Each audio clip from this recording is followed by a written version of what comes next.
Sementara itu, Kepala Badan Intelijen Negara Sutioso membantah pihaknya kecolongan dalam insiden di Tolikara, Papua. Menurut mantan Gubernur DKI Jakarta ini, BIN sudah mengetahui adanya surat edaran dari Gereja Injili di Indonesia atau GIDI terkait pelarangan digelarnya sholat Idul Fitri di distrik Karubaga, Tolikara.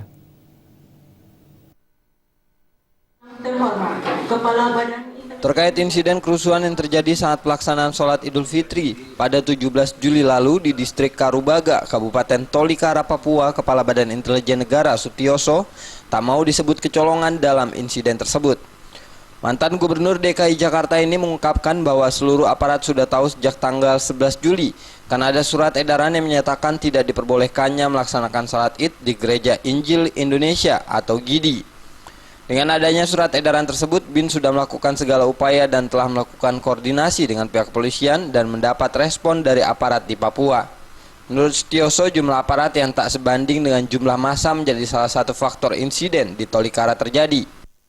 Jadi pada tanggal 11 dengan adanya surat itu lalu sudah kita sebarkan. Terbukti dengan Kapolres juga langsung merespon paginya atau hari Rabu. Jadi rapat koordinasi oleh Kapolres itu menghadirkan semua pihak, kecuali Muspida juga dihadirkan perwakilan dari GIDI, juga tokoh-tokoh agama.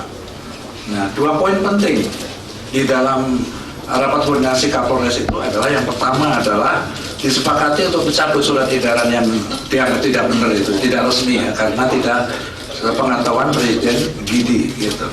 Nah, yang kedua adalah semuanya sepakat di dalam rapat itu agar surat itu tetap dilaksanakan.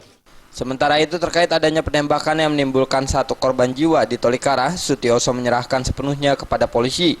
Apakah prosedur penembakan dijalankan dengan benar atau tidak?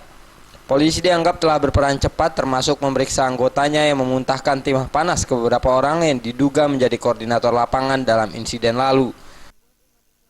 Dari Jakarta, Feby Waryanti dan Ketut Ali Sumadiase melaporkan.